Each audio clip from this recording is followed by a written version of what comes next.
Der König Nebukadnezar hat die Möglichkeit gehabt, unseren Gott kennenzulernen. Seine letzten Jahre als König sind seine besten gewesen. Doch dann ist er leider gestorben. Sein Sohn hat seine Nachfolge angetreten und ist der neue König geworden. Doch schon bald ist er von einem anderen König besiegt worden. Der neue König hat jetzt Darius geheißen. Eines Tages sind die königlichen Berater zum König Darius und haben ihn davon überzeugen, ein neues Gesetz für alle Bewohner vom Land herauszugeben. Mit dem haben sie Daniel eine Falle stellen und ihn loswerden. Sie waren nämlich neidisch auf ihn und seine Weisheit. Der König hat leider nichts von diesem Plan gewusst und ist mit dem neuen Gesetz einverstanden gewesen.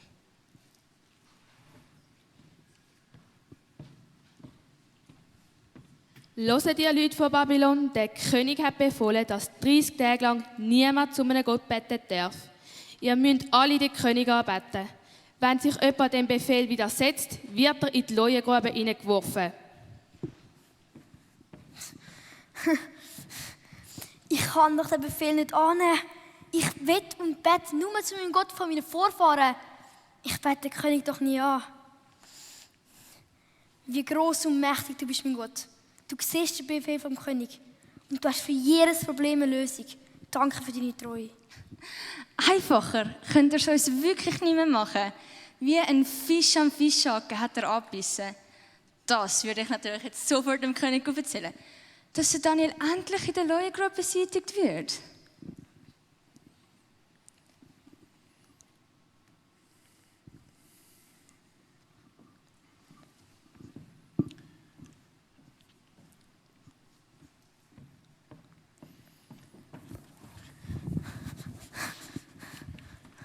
Daniel, mir ist zu Ohren gekommen, dass du trotz meinem Gesetz deinen Gott angebetet hast.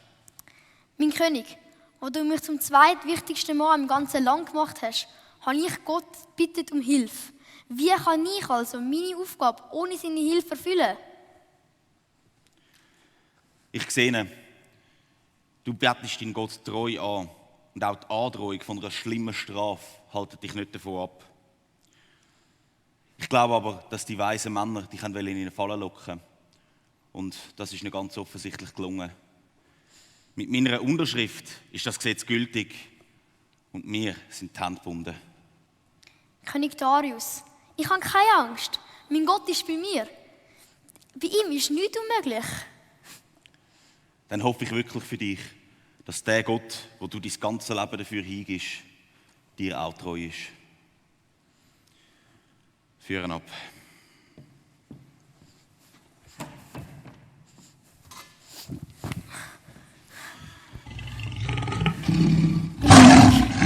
Danke, mein Gott, danke für deine Treue. Bitte beschütze mich.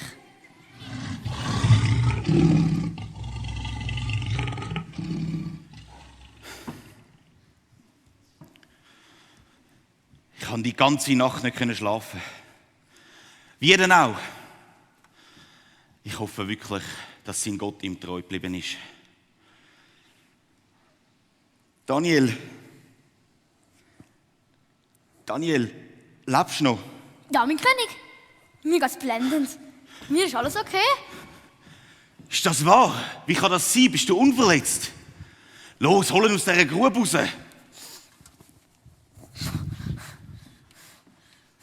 Ja, jetzt ist leider mein Mantel ein bisschen dreckig geworden. Nein, Spaß, es ist mir kein Finger gekrümmt worden. Daniel, sag mir, wer hat dich beschützt? Mein Gott hat einen Engel geschickt. Der Engel hat den Leuten das Maul zugehebt und so haben sie mich einfach nicht fressen. Wow. Bei deinem Gott ist definitiv nichts unmöglich. Wie groß und mächtig der Gott von Israel doch ist.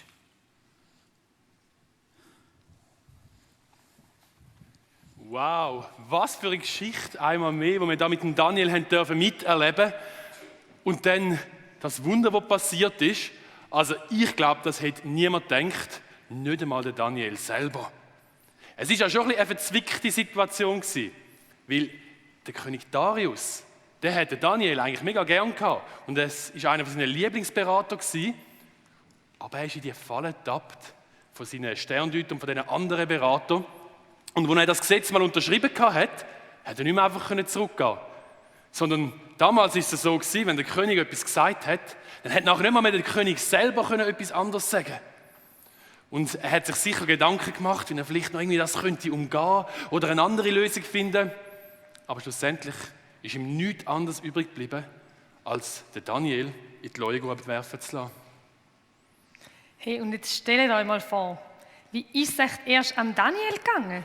Ich meine, er ist ja schließlich der gewesen, der in dieser Leuengrube zusammen mit 2 Leuen drin war und es wahrscheinlich ziemlich ausweglos ausgesehen hat für ihn. Ich habe mir so überlegt, ich meine, mit so 2 Häsli in einer Grube oder von mir aus auch noch mit 2 Hunden, okay, aber mit 2 Leuen, ich meine, das ist definitiv sehr eine gefährliche Situation. Und bestimmt ist es ihm auch nicht so ganz wohl gewesen. Leuen sind ja nicht gerade friedliche Tiere, oder? Im Gegenteil, das sind Raubtiere, die richtig gefährlich sein können. Und normalerweise macht man einen grossen Bogen um die herum, dass man denen ja nicht zu nahe kommt, oder? Wer von euch ist denn schon mal im Zoo gewesen? Ziemlich viel von euch. Ich war auch schon gewesen, und im Zoo hat es bei den Leuen ja immer so richtig dicke Mauern rundherum, dass ja nichts passiert, oder?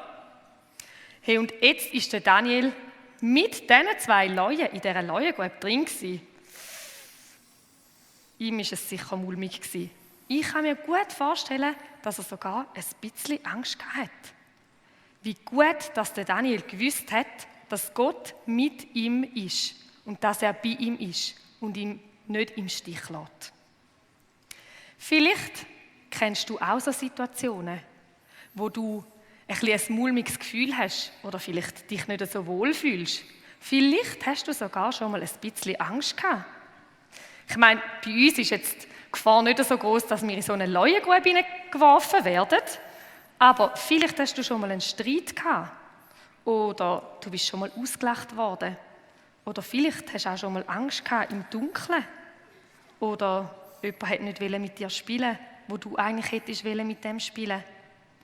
So Situationen können manchmal in dem Moment auch recht ausweglos aussehen und man ist vielleicht traurig oder enttäuscht und man wünscht sich einfach, dass es schnell vorbeigeht und besser wird. Vielleicht hast du auch mal eine schlechte Note gehabt in der Schule oder du hast eine Situation gehabt, wo alle anderen etwas besser haben können als du. Das ist nicht cool. Und in so einer Situation habt ihr euch vielleicht auch schon mal so gefühlt wie der Daniel, der noch keine Hoffnung mehr hatte. Ja, so Hoffnungslosigkeit, das haben die meisten von uns schon erlebt. Das kennen wir irgendwie. Die Beziehung, für die du so gekämpft hast, ist trotzdem mit Brüchen gegangen. Die Krankheit, wo man alles probiert hat, was man mit der Medizin machen kann, lässt dich einfach nicht los. Der Job, den du unbedingt hast wollen, wo du so viele Bewerbungen dafür geschickt hast, hast du nicht bekommen. Oder dein Lebenstraum wird einfach nicht Realität werden. Die Hoffnungslosigkeit, das ist so, wie wenn man in so einer Grube innen sitzt. Das ist so ein schwerer Stein, der einem da auf die Brust drückt. Und man hat das Gefühl, es gibt keinen Ausweg mehr. Man sieht nicht mehr, wie es könnte weitergehen. Und der Daniel war genau in so einer Situation. Er hat nicht mehr gewusst, was er könnte machen. Auch wenn er sich vielleicht ganz viele Ideen gesammelt hat und sich überlegt hat, was gibt es noch, was könnte ich machen? Und jetzt nimmt es mich Wunder, vielleicht hättet ihr ja am Daniel so einen Tipp, eine Idee, was er hätte können machen und wie er vielleicht aus so einer Leuengrube könnte rauskommen. Hat da jemand eine Idee von euch? Was könnte man machen? Beten. Ich schreibe mal auf in dem Fall. Beten. Das ist schon mal sicher eine gute Idee.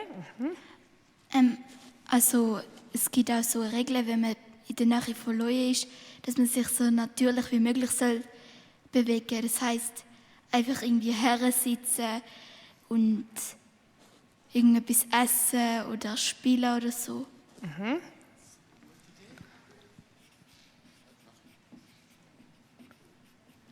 Worship machen.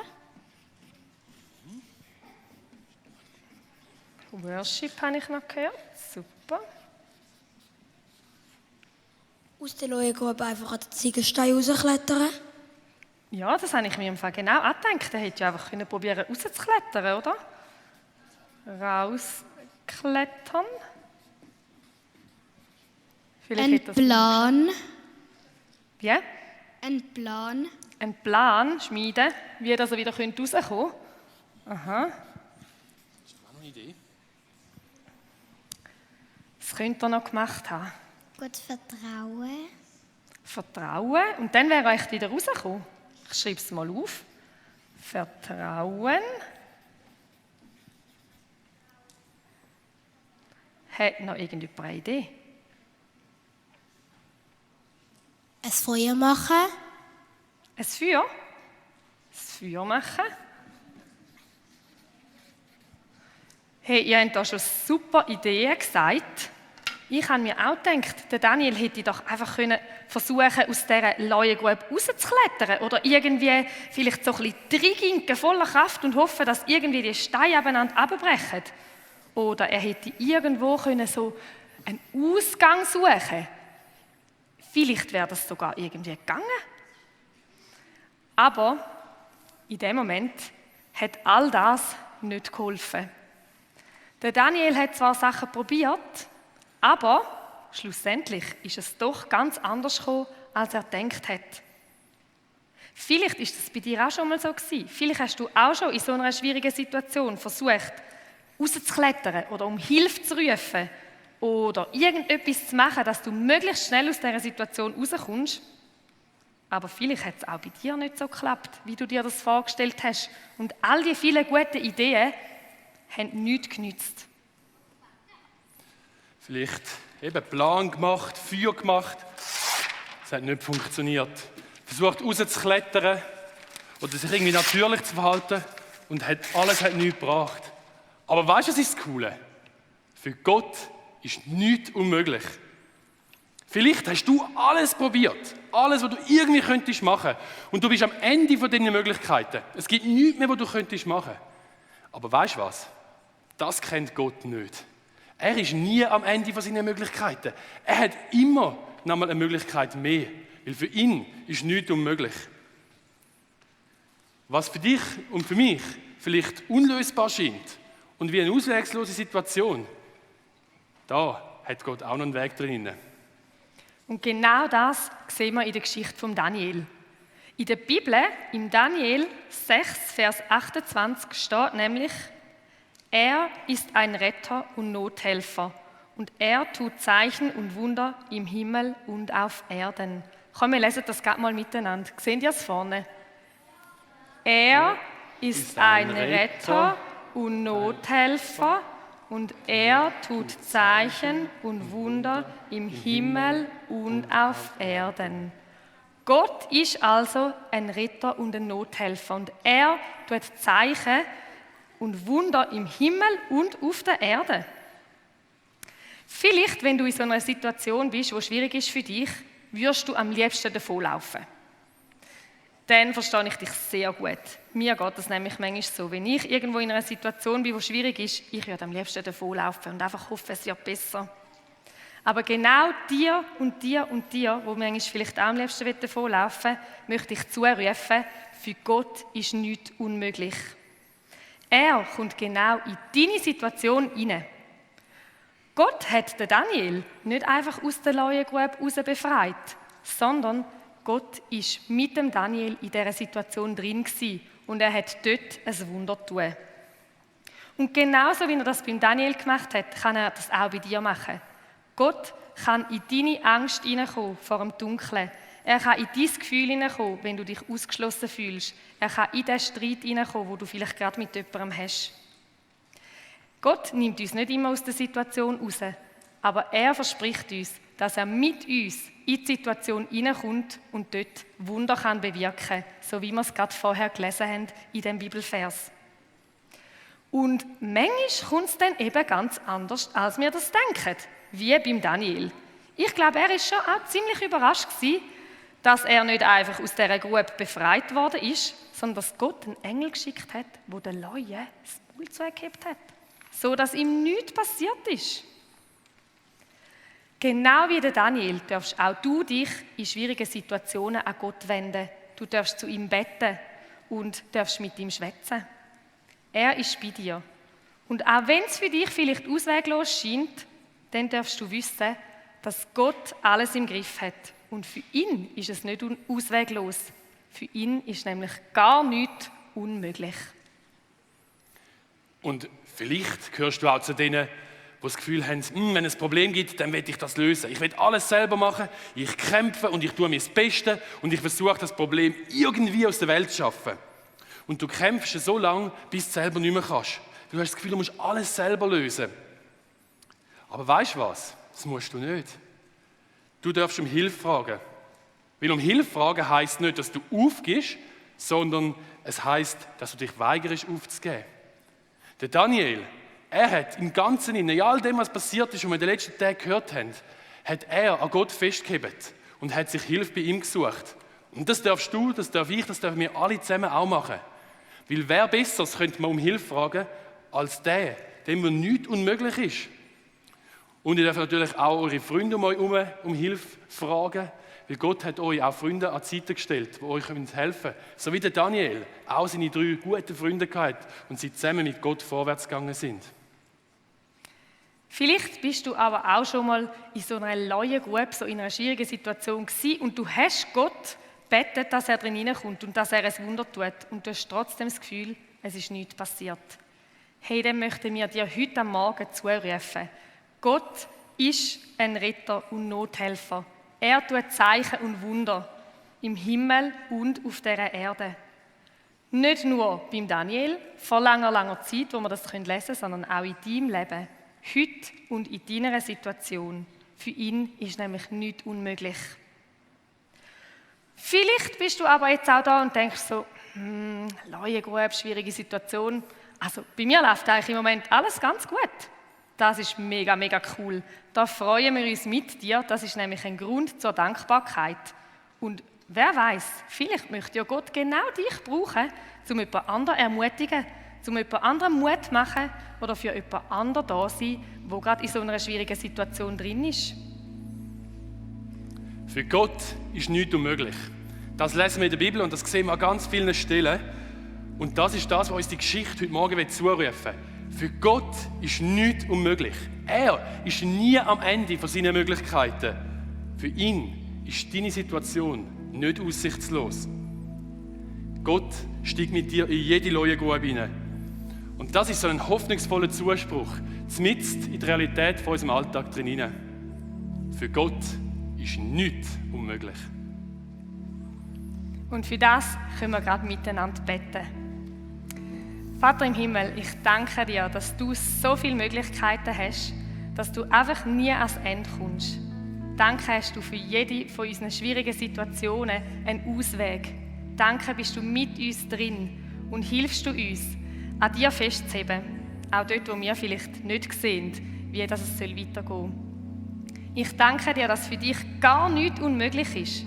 Manchmal ist das so schwierig zum Glauben und gleich dürfen wir wissen, dass es bei dir so ist. Dort, wo wir nicht wissen, wie weiter, dort, wo wir keine Möglichkeiten mehr haben, dort fängst du erst an. Wie gut ist das zu wissen? Und ich bitte dich, Vater im Himmel, dass wir mehr und mehr lernen dürfen, in all diesen Situationen, wo wir drin sind, einfach mit dir zusammen, dich drin hineinzubeten, mit dir Zeit zu verbringen, dir zu vertrauen, dass du einen Ausweg kennst.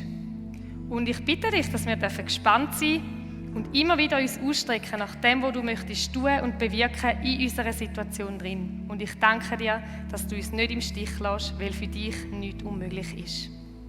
Amen.